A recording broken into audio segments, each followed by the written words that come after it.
Welcome to Telangana వెలుగు. నేను మీ రాజు. So Kalvakuntla Kavitha గారు బీఆర్ఎస్ పార్టీ నుంచి వచ్చి జాగృతిలో తను జనం బాట కార్యక్రమాలు కావచ్చు, మిగతా ప్రజా ఉద్యమాల పైన పోరాడిన తర్వాత ఒక పొలిటికల్ పార్టీ ఉంటే అందరికి న్యాయం చేయొచ్చు, తనను నమ్ముకున్న వాళ్ళని కావచ్చు. తర్వాత ఈరోజు డెఫినెట్ గా పొలిటికల్ అంటే ఇతర పార్టీకు, ప్రాంతీయ పార్టీకి తెలంగాణ ప్రజలు డెఫినెట్ గా అవకాశం ఇస్తారు. అలాగే పాంచజన్యాలతోటి తెలంగాణ రక్షణ సేన టిఆర్ఎస్ గా పార్టీని అనౌన్స్ చేయడం అనేది జరిగింది. తర్వాత ఈసీ కూడా ఆ పార్టీ పేరుని కవిత గారికి ఇచ్చేలా చూశారు. ఒక నెల మాత్రం ఎవరన్నా అబ్జెక్షన్ తెలపాలనుకుంటే తెలపచ్చు అని చెప్పేసి అన్నారు. తర్వాత అప్పటి వరకు ఎన్నో లెటర్లు వచ్చినా కూడా ఎవరు స్పందించలేదు. అండ్ రీసెంట్ గా ఉప్పల్ భగాయత్ లో చేసినటువంటి ధర్నా కార్యక్రమం కావచ్చు, కవిత గారి పైన పోలీసులు చూపించినటువంటి అంటే అరెస్ట్కి అత్యాచారం కావచ్చు, తర్వాత అది మానుకోకున్న 2 రోజుల తర్వాతనే టిఆర్ఎస్ పార్టీ పైన చాలా మంది అబ్జెక్షన్ చెప్పడం అనేది జరిగింది. ఇంకా కవిత గారికి టిఆర్ఎస్ పార్టీకి సంబంధం లేదన్నట్టు కూడా గత 2-3 రోజుల నుంచి వార్తలు రావడం అనేది జరుగుతుంది. సో ఇక్కడ ఈసీ విధుల్లో జోక్యం చేసుకోలేమని చెప్పేసి కోర్టు కూడా తేల్చి చెప్పేసింది. ఇంకా కవిత గారికి టిఆర్ఎస్ పార్టీ ఉంటుందా ఉండదా అన్నది క్వశ్చన్ మార్క్. సో మొత్తానికి టిఆర్ఎస్ పై ఎన్నో అభ్యంతరాలు వచ్చాయి. కల్వకుంట్ల కవితకు ఢిల్లీ హైకోర్టు సూచన. తెలంగాణ రక్షణ సేన పేరు వివాదంపై ఆ పార్టీ చీఫ్ కల్వకుంట్ల కవితకు ఢిల్లీ హైకోర్టు కీలక సూచనలు చేసింది. ఈ పిటిషన్ విచారణకు స్వీకరించడం అంటే ఎన్నికల సంఘం విధుల్లో జోక్యం చేసుకోవడమే అవుతుందని స్పష్టం చేసింది. టిఆర్ఎస్ పేరుపై పెద్ద ఎత్తున అభ్యంతరాలు వ్యక్తమవుతున్నాయని, అందువల్ల పార్టీ పేరు కోసం ప్రత్యామ్నాయ పేర్లు సూచించాలని సూచించింది. కాగా పార్టీ పేరు మార్పును సూచిస్తూ ఈసీ రాసిన లేఖపై ఆమె ఢిల్లీ హైకోర్టును కూడా ఆశ్రయించడం అనేది జరిగింది.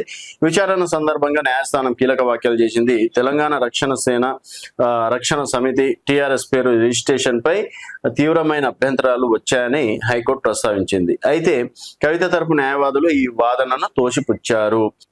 అంటే మొత్తానికి చూసుకున్నట్టయితే ఈ విషయంలో వ్యక్తిగతంగా వాదనలు వినిపించేందుకు ఎన్నికల సంఘం అవకాశం ఇవ్వలేదని కోర్టు దృష్టికి తీసుకెళ్లారు. వాదనలు విన్న ఢిల్లీ హైకోర్టు కీలక సూచనలు చేసింది. తెలంగాణ రక్షణ సమితి అనేది పాత టిఆర్ఎస్ పార్టీ పేరును పోలి ఒకేలా కనిపిస్తుందని అభిప్రాయపడింది. అలాగే తెలంగాణ రక్షణ సేన అనే పేరు సైతం అలాగే ఉంటుందని పేర్కొన్నారు. అందువల్ల ఈసీ లేవనెత్తిన అభ్యంతరాలకు గడువులోపు సమాధానం ఇవ్వడంతో పాటు పార్టీ కోసం కొన్ని ప్రత్యామ్నాయ పేర్లను కూడా ఎన్నికల సంఘానికి సమర్పించాలని ఢిల్లీ హైకోర్టు తెలపడం అనేది జరిగింది. బట్ టిఆర్ఎస్ పార్టీనే కవిత పార్టీకి ఉంటుంది, దీంట్లో మాత్రం ఎవరికి అనుమానాలు అవసరం లేదు. సో ఈ రోజు అభ్యంతరాలకు మాత్రమే దానికి సంబంధించి వివరణ ఇవ్వాలి అని చెప్పేసి ఈసీ ఆదేశించడం అనేది జరిగింది. డెఫినెట్ గా ఈసీ కనుక మాకు అవకాశం ఇస్తే తెలంగాణ రక్షణ సేన గురించి మేము ఎక్స్ప్లెయిన్ చేయడానికి మాత్రం మేము సిద్ధంగానే ఉన్నాం. తర్వాత ఎవరు అభ్యంతరాలు ఉన్నారో వాళ్ళని కూడా పిలవండి, ఏ విషయంలో వాళ్ళ అభ్యంతరాలు తెలుపుతున్నారు, ఎందుకు అభ్యంతరాలు తెలుపుతున్నారు, అండ్ మా పార్టీ వల్ల ఆ పార్టీలకు వచ్చే నష్టం ఏంటి అనేది కూడా మరొక 15-20 రోజుల వరకు ఈ చర్చ నడిచే అవకాశం ఉంది. అండ్ ప్రత్యామ్నాయ పేర్లను కూడా వాళ్ళు అప్పటి వరకు రెడీ చేసుకోవాలని చెప్పేసి కూడా కవిత గారికి ఈసీ ఆదేశించడం అనేది జరిగింది. సో మొత్తానికి 90% మాత్రం 100కి 90% మాత్రం టిఆర్ఎస్ పార్టీనే కవిత పార్టీకి ఉంటుంది. ఎందుకంటే జెండా పండుగలు కూడా ప్రతి నియోజకవర్గంలో చేయడం అనేది కూడా జరిగింది. సో టిఆర్ఎస్ పార్టీ పైన కొంతవరకు కొంతమంది బాధ్యతలు కూడా ఇవ్వడం అనేది జరిగింది. సో ఆల్రెడీ దానికి సంబంధించినటువంటి విధి విధానాలు కావచ్చు, పాంచజన్యం కావచ్చు, సో ఇవన్నీ కూడా రక్షణ సేన పేరు మీద మొత్తానికి వాళ్ళంటే ఒక ప్లానింగ్ తోటి టిఆర్ఎస్ పార్టీ వాళ్ళు వెళ్తున్నారు. ఇలాంటి సమయంలో ఈసీ మొత్తానికి బ్రేక్ వేసింది అనుకోవచ్చు.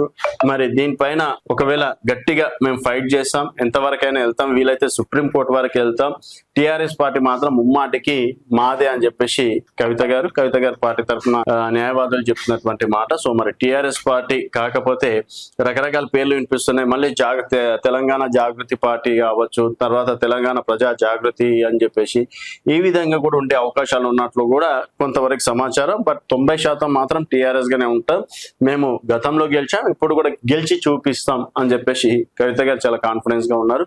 చూడాలి మరి టిఆర్ఎస్ పార్టీ కవిత గారికి సొంతం అవుతుందా లేదా అనేది చూడాల్సిన విషయం. చూస్తూనే ఉండండి తెలంగాణ వెలుగు.